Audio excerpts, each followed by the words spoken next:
Então, o tema é, às vezes alguém gosta de anotar, lições sobre liderança, a escola de Davi. O subtítulo, aprendendo a liderar com eficiência a partir da experiência de Davi. Eu pedi uma direção de Deus do que falaria hoje aqui, e Deus me colocou essa palavra, lições sobre liderança, a escola de Davi. E essa experiência que Davi teve sempre me inspirou muito na minha atividade profissional. Vocês sabem que, além da minha atividade como pastor de um rebanho que Deus me colocou desde 2022, nós assumimos a igreja no dia 20 de novembro de 2022. Além dessa atividade, eu tenho um trabalho no Ministério Público, uma carreira de quase 30 anos como promotor de justiça, e essa cadeira foi Deus que me deu, me colocou lá no dia 20 de setembro de 1996, quando eu tomei posse, e eu tive uma aprendizagem muito grande como líder lá dentro dessa instituição, e Deus usou muito daquilo que Ele usou, das provas, dos testes que Ele usou para Davi, Ele usou também, em certo sentido, na minha vida. Então, tem muito da minha experiência que eu vou compartilhar aqui com vocês a partir dessa ideia.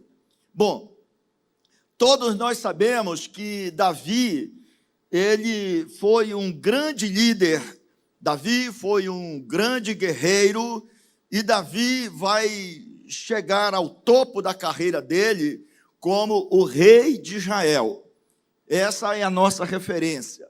Só que, às vezes, nós não paramos para meditar, a fim de observar todo o percurso que ele passou, todo o processo que Davi passou, desde o momento que ele foi ungido na casa do pai dele, de Jessé, pelo profeta Samuel na época, desde esse momento até o momento que ele vai tomar posse da promessa e vai efetivamente tomar posse do cargo que Deus reservou para ele. Então, ele vai passar por um longo processo de aprendizagem, e nós vamos aqui, nesses minutos que nós vamos estar juntos, verificar como foi esse processo, quais foram os testes que Davi passou até chegar no topo como o rei de Israel. Para isso, eu vou passar para vocês algumas dessas situações que ele passou. Inicialmente, vamos marcar como tudo começou. Nós sabemos que Davi era um filho menor de uma série de 8 filhos de um homem chamado Jessé, que morava numa cidade chamada Belém, sabemos disso. O profeta chega na casa desse homem chamado Jessé por uma direção de Deus.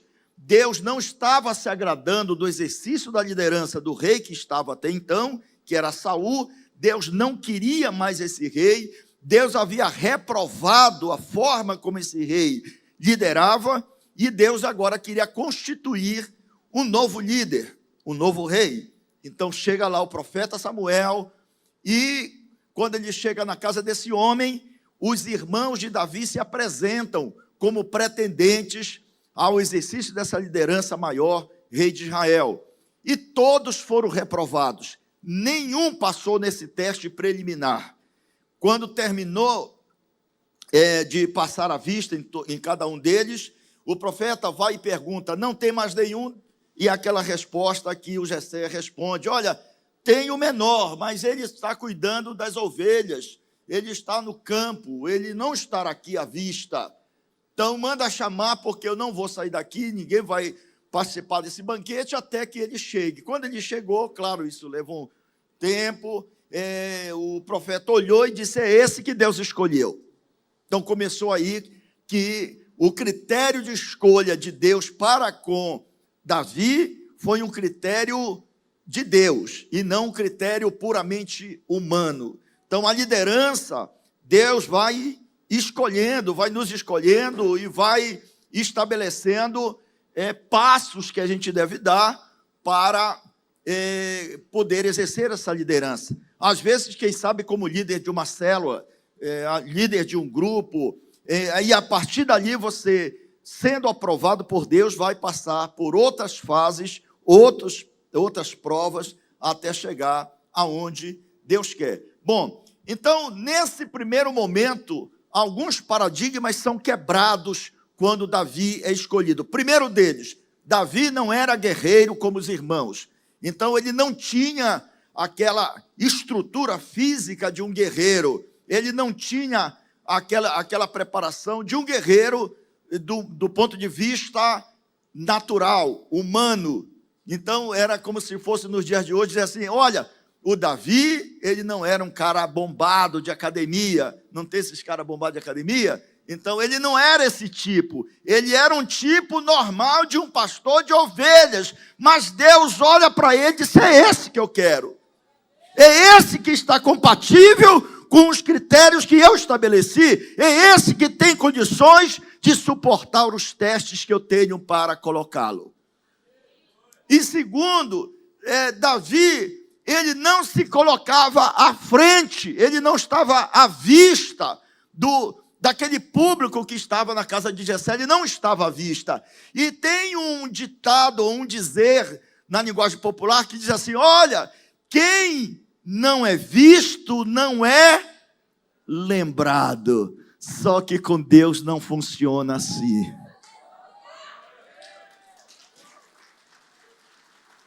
Deus quebra esse paradigma, Deus quebra essas filosofias humanas e diz, não importa se você não é visto, não importa se você é um anônimo, não importa se você está lá no fundo, se você é o último da fila, se Deus escolheu, Ele vai pegar você e trazer, vem cá, você vai ocupar a posição de proeminência, porque eu te escolhi. Glória a Deus por isso, eu acho lindo. Eu lembro que, e aí já uma experiência minha, em 2004 para 2005, eu estava trabalhando em um local, estava em um trabalho resumido, e de repente o chefe da instituição chegou até mim e disse, eu tenho um convite para lhe fazer. E eu fiquei assustado, eu não tinha intimidade com ele, enfim. E ele disse, eu quero que você vá ocupar um cargo, uma cadeira de destaque na instituição. Mas por que você me escolheu? Eu disse, porque você tem os critérios que nós precisamos, você tem algo que os outros não têm. E eu estava escondido, e depois de uma certa relutância, eu aceitei o convite, era um papel super importante. E aí, quando eu desci para ir tomar posse, um jornalista olhou para mim e disse, olha, quem não é visto não é lembrado, você não está presente na grande mídia, não sei o quê. E eu disse, mas Deus se lembrou de mim. Deus se lembrou de mim. E eu exerci esse cargo com muita alegria e honrei muito a Deus no cargo que Ele me colocou. Então, quem não é visto não é lembrado é apenas um ditado do sistema humano, da filosofia humana, porque para Deus não importa se você não está sendo visto pela grande imprensa, se você não está nas páginas dos jornais, se você não está nas grandes mídias, não importa, Deus escolheu você. Glória a Deus, então se alegre por isso. Bom, dito isto, vamos ver o Davi na escola de liderança. Eu considero que Davi, ele passou por uma verdadeira escola de liderança, uma escola de alto refino, digamos assim, para moldar o desenvolvimento do caráter desse homem, desse líder que Deus forjou. Muito bem, então nessa escola de aprendizagem, Davi teve que passar por vários testes. Diga comigo, testes. Diga, eu quero ser aprovado nos testes de Deus.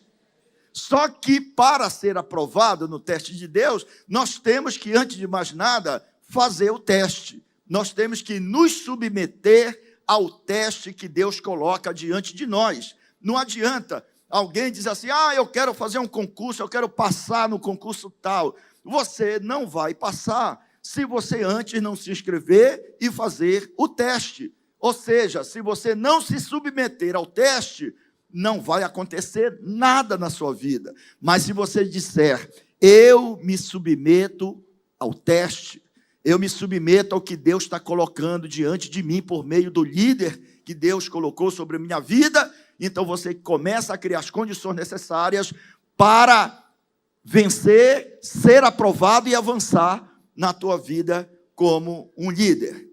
Então, diante disso, nós vamos ver quais foram esses testes que Davi passou. Eu gosto muito de um pensamento que Marcos de Souza Borges, pastor Cote, escreveu no livro O Obreiro Aprovado. Ele diz assim, aspas, a primeira coisa que precisamos fazer para sermos aprovados é simplesmente a prova.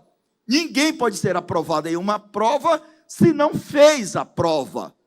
E nós vamos ver como Davi se submeteu, de que maneira ele fez essas provas que Deus colocou diante dele. Em Hebreus capítulo 10, versículo 36 diz, vocês precisam perseverar de modo que, quando tiverem feito a vontade de Deus, recebam o que ele prometeu.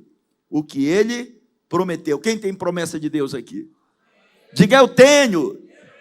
Glória a Deus por isso. Então vamos ver a primeira prova que Davi foi submetido, o primeiro teste de Davi, eu chamo do teste da fé corajosa. Quando ocorreu isso? Quando ele enfrentou aquele grande gigante, o gigante Golias. Era um gigante, é certo, mas ele sofria de um problema, o problema do gigantismo. Então, às vezes é um problema, um líder sofrer de gigantismo, é aquele líder que cresce muito, mas ele não tem base, ele não tem fundamentos, estrutura para se manter de pé.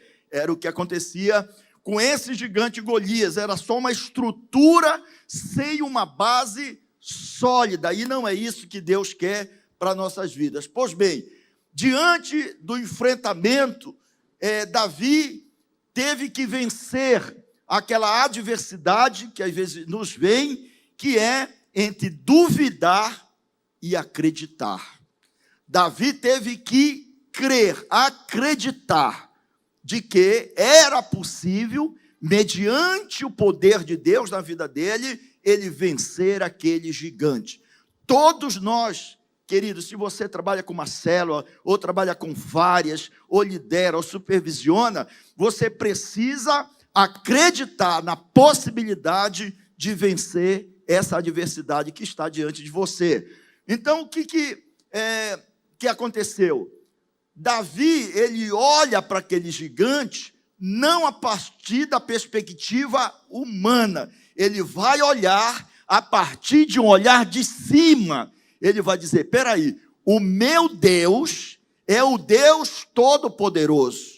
O meu Deus é o Senhor dos Exércitos. Ele está acima de tudo e de todos. E eu, o Davizinho, estou conectado nele, nesse Deus eterno. Então eu posso vencer esse gigante.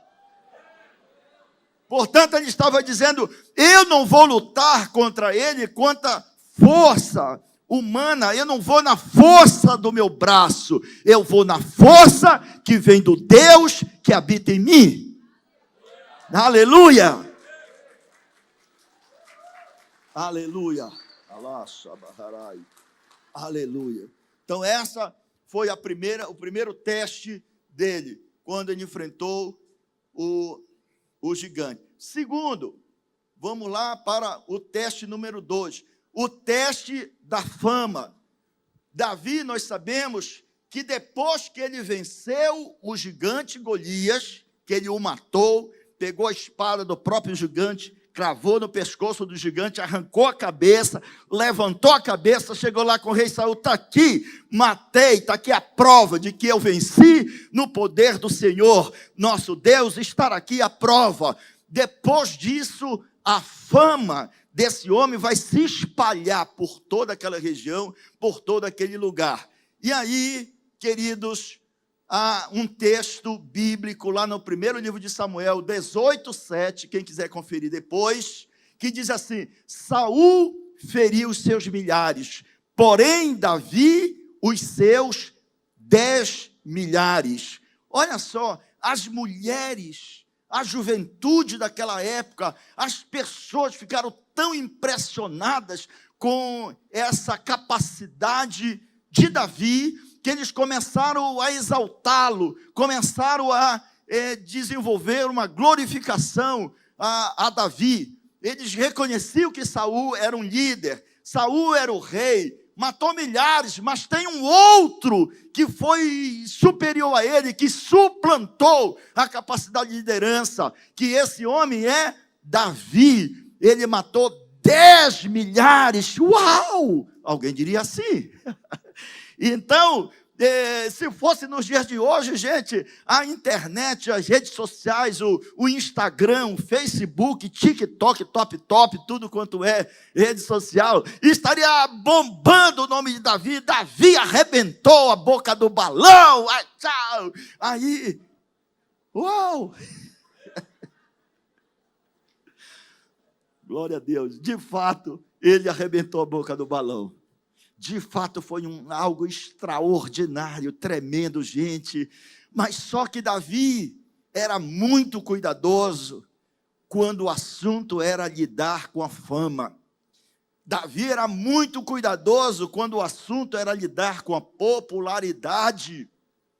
Então, Davi, ele sabia perfeitamente que se ele deixasse isso entrar no coração dele, se isso fizesse-o muito empolgado, ele estaria construindo uma plataforma de derrota, de ruína. Ele não seria aprovado por Deus. Por quê? Porque Deus não suporta a soberba, meus amigos. Está escrito na palavra de Deus em Provérbios 16:18, a soberba precede a ruína. Então, uma coisa que eu poderia dar como conselho aqui é nós, a partir dessa experiência do Davi, não deixarmos de forma alguma que certos elogios, ou certa fama, ou certa popularidade que venhamos a ter, isso venha se infiltrar no nosso coração. Porque se nós deixarmos se infiltrar, vem a soberba, devagarzinho, vai entrando, e isso gera o quê? Divisão da igreja. É por isso que muitos líderes depois se empolgam, aí ele já tem uma célula, agora ele tem 10 células, agora ele tem 20, aí diz, agora eu posso formar a minha igreja. Mas Deus não aprova isso. Deus não está nesse tipo de coisa.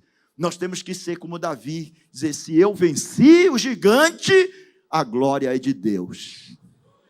Se eu venci o gigante, não foi na minha força. E se alguém está dando glória, que a glória seja para Deus. E assim, então, nós podemos aprender com esse teste da fama, de que Davi ele foi aprovado no teste da fama. Ele não trouxe a glória para si. Ele tributou tudo a Deus. Então, diga assim, se eu estou vencendo, se eu estou desenvolvendo um bom trabalho, a glória é para Deus. Diga, de maneira nenhuma, eu vou deixar que a fama, que a soberba, tome conta da minha mente e do meu coração. Diga, eu vou andar nos passos da humildade. Passos da humildade. E andando de fé em fé, nos passos da humildade. Glória a Deus. Eu lembro que agora, quando nós, no dia 30 de novembro, quando inauguramos a catedral em 2023, aí alguns vinham comigo, pastor, agora o senhor está famoso, de que filho, a glória é de Deus. E eu lembro de uma palavra que Deus me deu, nós estávamos tentando construir, ainda estava em sonho. Aí Deus usa uma pastora lá do Goiás, pastora Cirlei. Ela trabalha com um movimento chamado Cabana, e numa palavra ela olhou para mim e disse: Deus está te dizendo, homem, eu estou acelerando esta obra.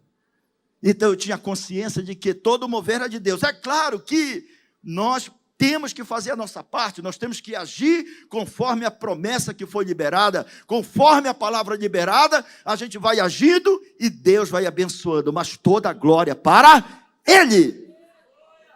Glória a Deus. Aleluia. Muito bem. Depois eu falei do teste da fama, eu vou falar agora do teste da paciência. Diga a todos comigo, paciência. Olá. Esse teste que Davi passou é um teste muito duro, porque às vezes nós, no ímpeto de querer crescer, de querer avançar, de querer o maior número de pessoas para Cristo, de fazer crescer a célula e tudo mais, nós às vezes podemos, de repente, querer atropelar o processo de Deus, querer atropelar toda a trajetória que Deus estabeleceu para nós chegarmos lá onde Ele quer. Pois bem, então Davi, ele foi ungido pelo profeta Samuel, mas desde esse dia, daí desse ponto, desse marco, até o momento que ele se tornou rei, ele teve que aguardar um longo período de tempo, até chegar o dia em que ele subiu ao trono de Israel. Portanto, Davi teve que passar por alguns testes, por algumas provas, e ele escolheu, ele decidiu, portanto, aguardar o tempo de Deus. Então, uma coisa muito importante para nós que estamos na liderança é aguardar o tempo de Deus, é perguntar: Senhor, já é tempo de eu fazer tal coisa? Já está no momento de tal coisa ser estabelecida, ou ainda não? Senhor, eu não quero fazer nada fora do tempo estabelecido por Ti. Portanto, se nós observarmos esse teste da paciência, nós vamos andar com tranquilidade. Ninguém vai andar ansioso: ai meu Deus, eu ainda não fiz isso, ai, ainda falta, ai. Não! Ande com tranquilidade, e a Bíblia diz: lançai sobre ele, sobre Jesus, toda a vossa ansiedade. Ainda há pouco, eu saindo lá do estacionamento da catedral, aí me abordou um pastor: pastor, eu quero falar com o senhor, preciso urgente. E eu disse: calma, filho, ninguém está morrendo. E o que é? Não, eu queria que o senhor falasse com tal autoridade assim, porque senão tal coisa vai ser entregue para o fulano e eu estou de fora. Eu disse: calma, filho, primeiro faça uma oração e entregue nas mãos do Senhor a condução do processo. Aleluia, aleluia, aleluia. Então, olha só, Davi, ele preferiu aguardar. O Salmo 31, versículo 4 a 6, ele diz da seguinte, olha só essa palavra que Davi deixou nesse salmo aqui, no 4, diz assim: tira-me do laço que as escondidas me amarraram, ou me armaram, pois tu és a minha fortaleza, nas tuas mãos entrego o meu espírito, tu me remiste, Senhor, Deus da verdade. Tu detestas os que adoram ídolos vãos, eu, porém, confio no Senhor. Quem confia no Senhor não atropela o procedimento. Quem confia no Senhor não passa rasteira no outro para conseguir o que quer. Quem confia no Senhor não se estriba na sua própria força. Aguarda o tempo de Deus. Tenha paciência. Caminhando ainda, eu apresento aqui o teste da superação do medo. Claro, meus irmãos, meus queridos amigos, que o medo, ele entrou na humanidade a partir da queda de Adão e de Eva. Nós sabemos disso. Nós sabemos que quando Deus fez Adão, quando Deus fez Eva, ele soprou neles, soprou em Adão, perdão, o espírito de vida, ele soprou. E o espírito de Deus entrou em Adão. Adão, na origem, ele não tinha medo. Adão era corajoso, diga corajoso, ousado, intrépido. Ele não tinha medo de nada, porque o Espírito de Deus estava nele. E quando o Espírito Santo de Deus está em nós, nós temos coragem. É por isso que a Bíblia diz no Salmo 108, verso 13, em Deus faremos proezas. Uau! Eu gosto dessa palavra, eu me guio muito por ela. Em Deus faremos proezas. Pastor, o que é proezas? Coisas incomuns. Você não precisa estar em uma grande empresa, em um cargo muito elevado, numa grande igreja para fazer proezas, não. Você pode, mesmo na tua célula, você fazer proezas, coisas incomuns. Você fazer coisas que os outros não estão fazendo. E você dizer, eu estou fazendo isso para a glória de Deus. Eu estou fazendo com excelência para a glória de Deus.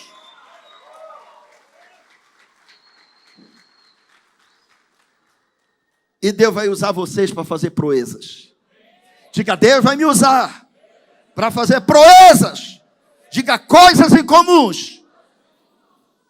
Uau! Aleluia. Então, só que quando veio a queda, Adão teve medo.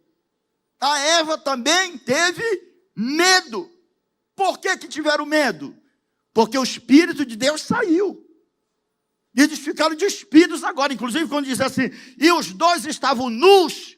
Tem pessoas que só olham do ponto de vista físico. Eles estavam nus. Não é. O nu é no sentido de despido da autoridade divina. Despido da unção que havia neles. Despidos da coragem. Despido da presença de Deus. Eles perderam.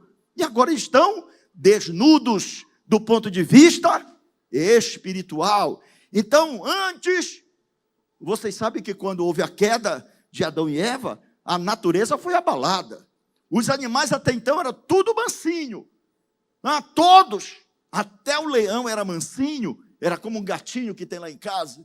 Eu pego o gatinho, ele passa o rabo em mim, vem e faz um carinho. Eu tenho um cachorro grande também, chamado Rod. E ele é brabo quando alguém chega lá em casa, mas quando eu chego perto dele, ele é mansinho. O leão era mansinho, era como um gatinho. Mas depois da queda, ele fez uau! Aí eu imagino o Adão, meu Deus, com medo, e começou a se esconder. Ai. Quando a gente peca, a gente quer se esconder. A gente quer fugir, mas não adianta. A Bíblia diz que Deus vê tudo, tudo está patente aos olhos de Deus. O Espírito de Deus paira em todos os lugares. Muito bem, e agora a gente está com medo. Portanto, a partir do Jardim do Éden, o medo se instalou no meio das pessoas, da humanidade, foi passando de geração em geração. E é por isso que hoje a gente tem medo das coisas. Um dia desse não, faz uns 2, 3 anos, eu estava orando por uma família de alta envergadura aqui da sociedade, e um jovem da família, pastor, e por mim, eu tenho muito medo, pastor. Do que você tem medo, pastor? Meu filho, pastor, todas as vezes que eu ouço o noticiário que vai haver um tsunami, que vai haver um vendaval, e vai haver qualquer fenômeno grave da natureza, eu fico com muito medo. É?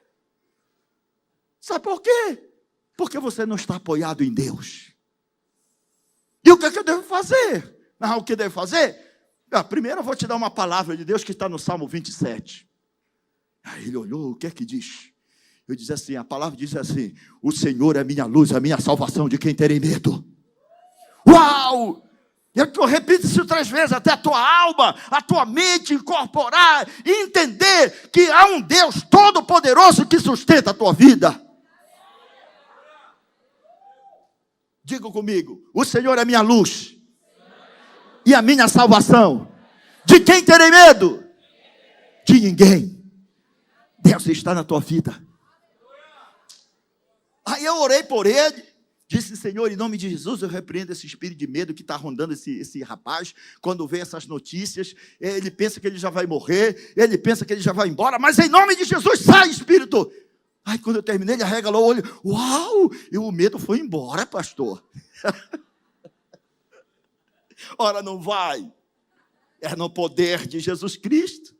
Nós recebemos delegação deles, querido. Delegação de Jesus. Ele nos deu autoridade para pisar em serpente, para expulsar demônios. Ele nos deu autoridade. Recebe, levante a mão. Em nome de Jesus, recebe mais autoridade. Recebe em nome de Jesus Cristo para avançar, para vencer, para repreender espíritos malignos no nome de Jesus.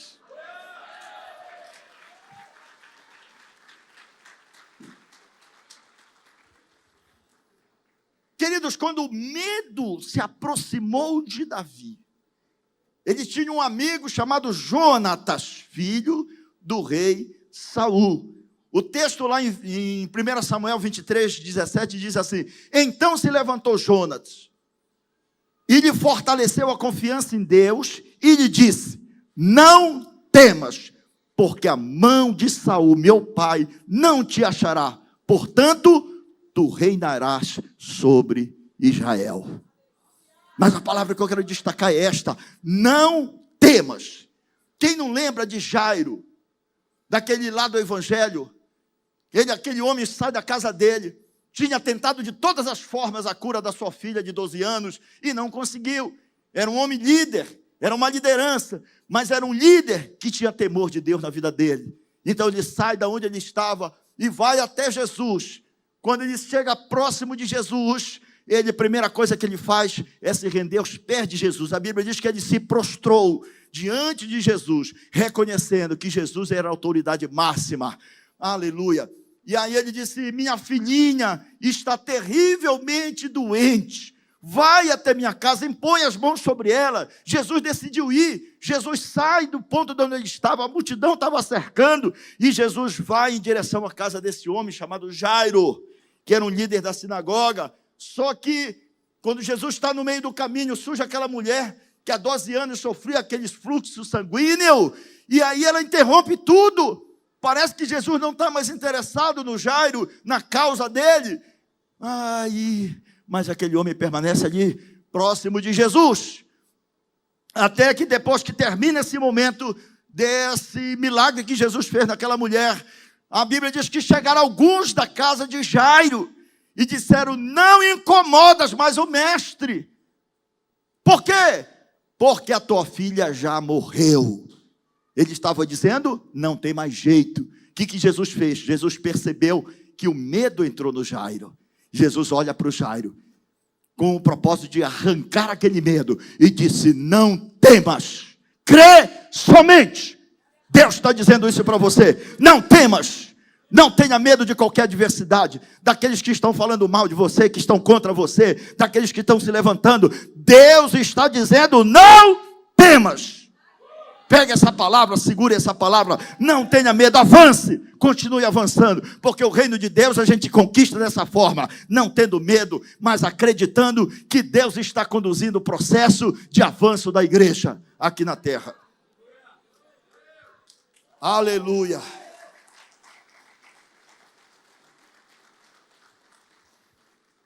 Um outro teste interessante que Davi passou e foi aprovado foi o teste da persistência. Diga comigo: persistência.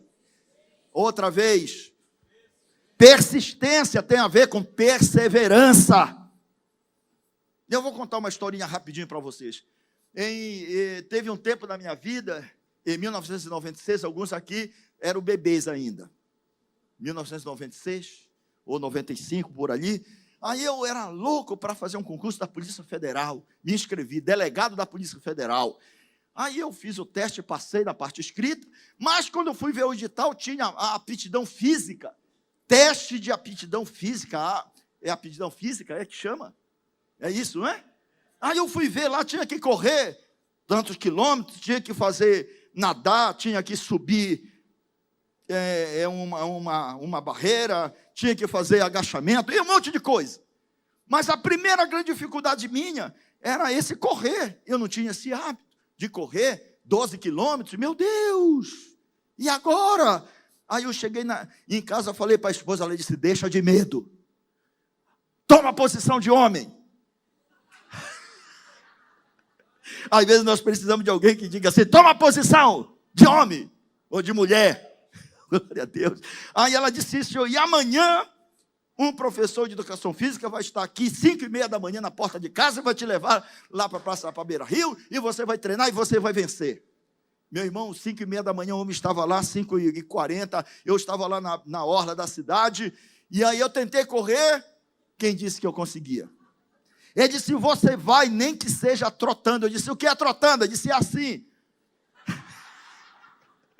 Eu dei 1,5 volta, estava cansado, quase morrendo. Ele disse, amanhã a gente volta. Cheguei em casa, passa azeite de andiroba na minha perna, sebo de carneiro e não sei o quê, e tal, um monte de coisa. Eu amanheci com febre, mas fui. E no outro dia de novo. Aí eu fui trotando, já não foi 1,5 volta, 2 voltas e um pedacinho. Uma semana depois já estava conseguindo dar 5 voltas, mas trotando. 2 semanas depois já corri um pouquinho. 3 semanas já estava correndo mais. Quando chegou o dia da prova, meu irmão, ele me deu uma dica. Você vai conseguir. Na última volta é a explosão. Meu irmão, quando chegou a última volta, era ali no quartel da Polícia Militar. Lá tem uma área que eles têm para treinamento.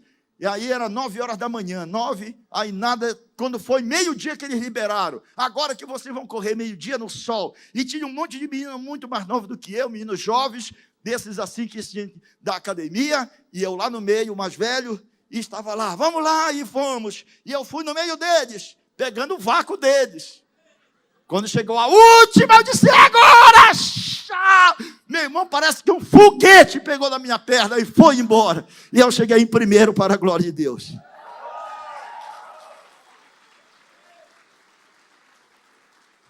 Eu poderia ter desistido na primeira. Eu poderia ter dito, eu não vou fazer essa prova. Eu não consigo.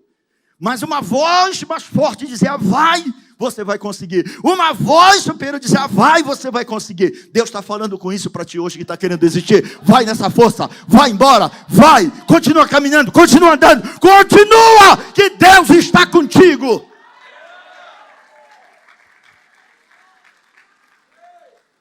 Aleluia. Imaginem, Davi foi ungido rei na casa do pai dele, Jessé. Aí tempo depois, ele está no palácio, aí o rei Saul, com inveja dele e nutrindo ódio, pega uma lança e taca-lhe para matar. Desvia, Deus desviou, ele sai correndo. Outro momento ele tenta matar de novo, não consegue. Davi vai depois de um tempo se esconder na caverna de Adulão. Imaginem se ele fosse um homem não persistente, um homem que desistisse fácil. O que ele ia dizer? Deus me prometeu, eu tenho promessa na minha vida, mas eu não vou conseguir. Então eu vou desistir. Mas ao contrário disso, Davi acreditava que a promessa de Deus se cumpriria na vida dele, ainda que ele passasse pelo vale da sombra da morte. Ainda que você passe pelo vale da sombra da morte, Deus tem promessa na tua vida e ela vai se cumprir. Creia, seja persistente. Meu irmão, Jesus disse, ele foi claro, no mundo tereis aflições, mas tem de bom ânimo. O que é que tem bom ânimo? As circunstâncias estão aí, é notícia ruim na economia, é notícia ruim na esfera política, é na cidade, é conflito, é confusão disso, daquilo, eu não estou nem aí, diante disso tudo, eu vou ter bom ânimo, eu vou ter alegria, eu vou acordar de manhã, e vou acordar crendo que Deus vai fazer coisa extraordinária na minha vida.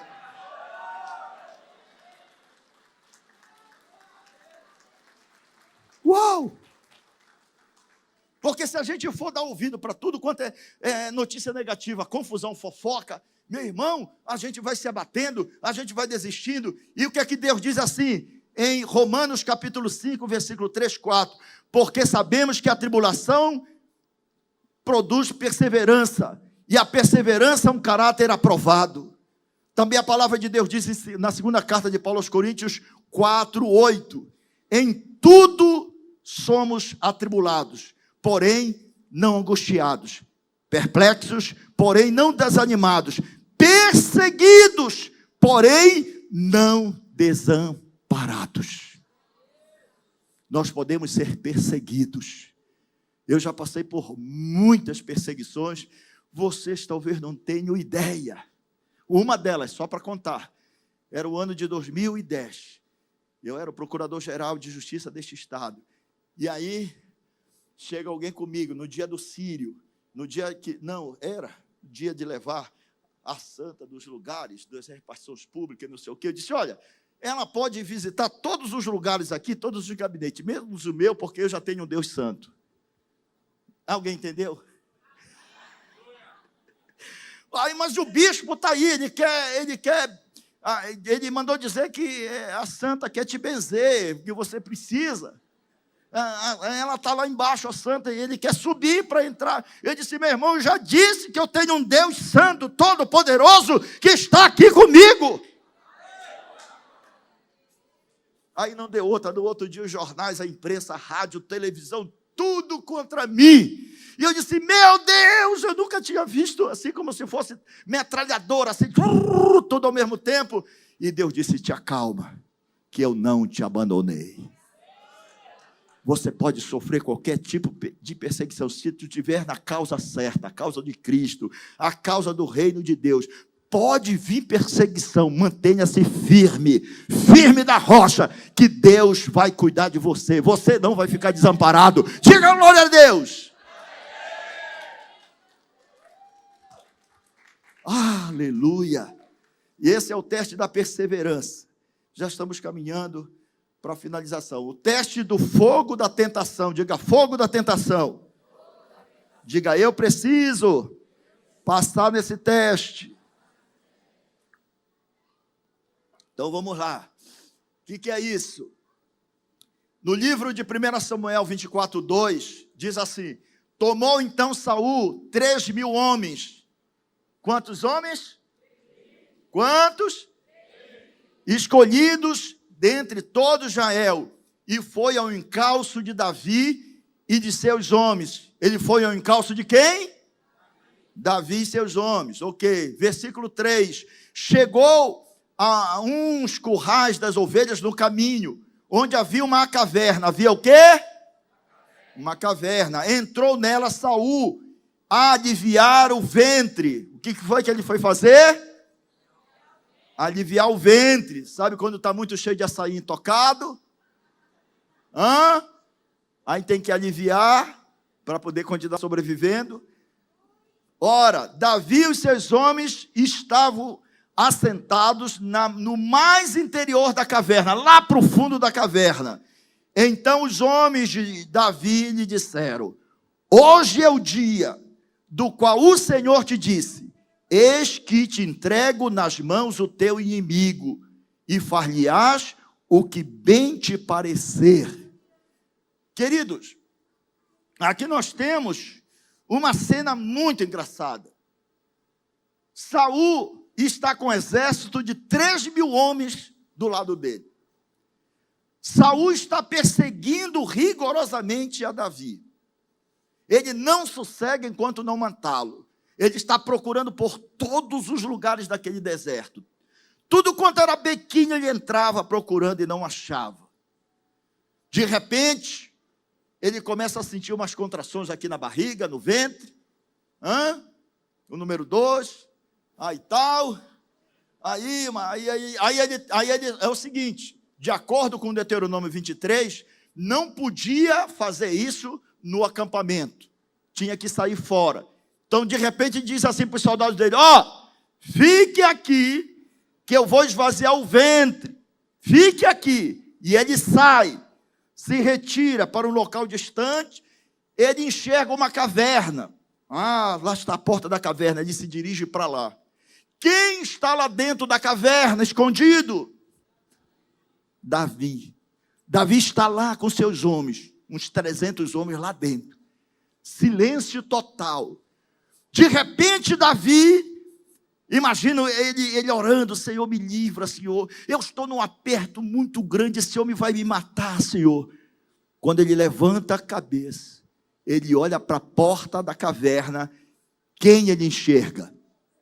o rei Saul, com aquelas vestes talares, veste de rei, todo assim pomposo, as suas medalhas, aquele homem vem, aquele homem grande, ele disse, meu Deus, eu estou frito, meu Deus, o que eu vou fazer? Aí eu imagino Deus diz, te acalma, que a fera está sob controle.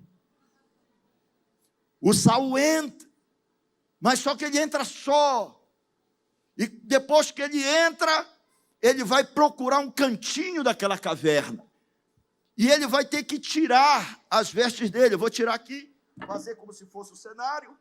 Então, ele vai pegar, tirar aquela veste, e vai pendurar em algum lugar, aqui para o canto, tudo muito devagar, e vai voltar para este cantinho, e vai ficar em posição de parto.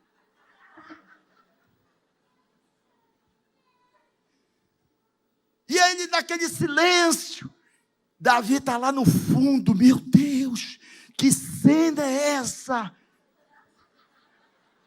Eu nunca tinha visto esse cara desse jeito, baixou as calças. Gente, parece cômico a gente imaginar tudo isso, mas foi verdade.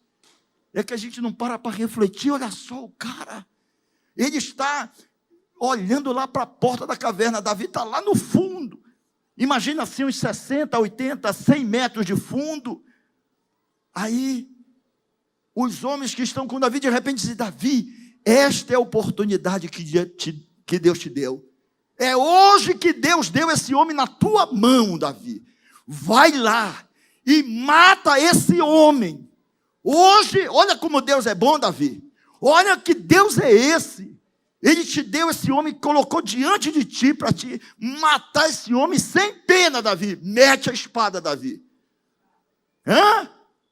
olha aí, gente, o teste da tentação de fogo, nesse caso, o fogo simboliza a emoção, cuidado com a emoção de momento, cuidado com as pessoas que estão te influenciando, cuidado com as pessoas que estão querendo fazer a tua cabeça, dizendo faz isso, faz aquilo, e você está sabendo que isso que estão querendo que você faça, fere princípios do reino. Então não seja essa pessoa precipitada, não caia na armadilha do inimigo, não caia nessa armadilha. Davi sai então lá da onde ele está, daquele fundo da caverna, Davi vem com a espada dele, e Davi vai para onde? Para onde está Saul? Diga não, não, ele decide ir para onde está a veste, veja só, e ele chega lá, e ele corta um pedaço, e traz, e fica quieto, não sei quanto tempo esse homem ainda passou lá, quando ele terminou, ele vai lá, nem percebe que a veste está cortada, coloca de volta, e vem todo garboso,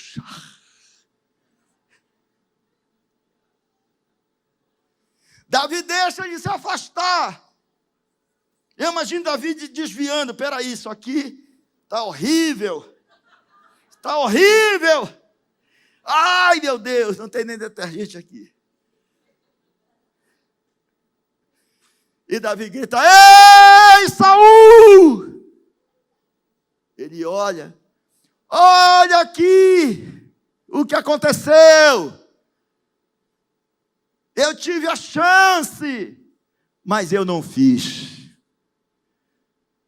Nesse momento, queridos, inclusive tem uma passagem aí nesse texto, que Davi não fez isso, porque ele disse, longe de mim atingir ou ferir o homem de Deus, ou ungido de Deus, longe de mim fazer tal coisa, eu não posso tocar na unção que Deus colocou sobre esse homem, porque quem deve cuidar desse homem é Deus e não eu. Davi passou no teste da tentação. Todos nós somos colocados diante desse teste. E todos nós temos a oportunidade de dizer, não, eu não vou cair nessa armadilha. Eu não vou matar o meu adversário. O que é matar hoje? Não é só matar fisicamente, não. É usar a internet, usar Instagram, Facebook para matar o outro, para atingir a moral, a imagem das outras pessoas, ou de outros apóstolos ou pastores, eu não sei quem, meu irmão. Não faça isso. Eu vejo muitos, às vezes, usando e perdendo tempo na internet e dizendo aquele fez isso, fez aquilo. Deixe a Deus cuidar dessas pessoas. Cuide da sua vida, cuide do seu trabalho, da sua família, do trabalho que Deus confiou nas tuas mãos. Não vá matar os outros. Seja um instrumento de vida. Amém? Diga, eu serei instrumento de vida e de esperança para as pessoas. Seja instrumento de transformação para a glória de Deus Pai. Por fim, o teste da honra. É aquilo que eu falei. E disse aos seus homens, o Senhor me guarde de que eu faça tal coisa ao meu Senhor, isto é, que eu estenda a mão contra ele, pois é ungido do Senhor. Ele é ungido do Senhor. Portanto, Davi, ao praticar isso, ao ter essa conduta, ele observou rigorosamente, diga comigo, o princípio da honra. O princípio da honra. Não importa o que essa pessoa está fazendo, ela é uma autoridade. Honre ela. Às vezes eu vejo o pessoal muito agitado, dizendo, aquele ministro ali do Supremo, não sei o quê, aí começa a falar umas palavras grosseiras. Eu digo, não faça isso. Eu ensino para os meus pastores, eu tenho mais de 200, 300 pastores sob minha cobertura. Eu digo, honre essa pessoa. Quem vai tratar dessa pessoa se está fazendo injustiça é Deus. Deixa Deus cuidar dessa pessoa. Você não foi constituído para fazer a censura dessa pessoa. Você não foi constituído para ser o juiz dessa pessoa. É Deus que vai tratar. Entrega na mão do Senhor, confia nele e ele fará justiça no tempo oportuno.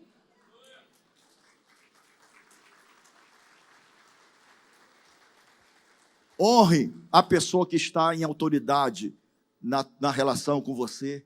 É o seu líder, é o seu supervisor, é o seu pastor. Honre essa pessoa. Você, plantando honra, você vai colher honra. Diga comigo, quando eu planto honra, vou colher honra. E o nome do Senhor é exaltado. Deus vos abençoe.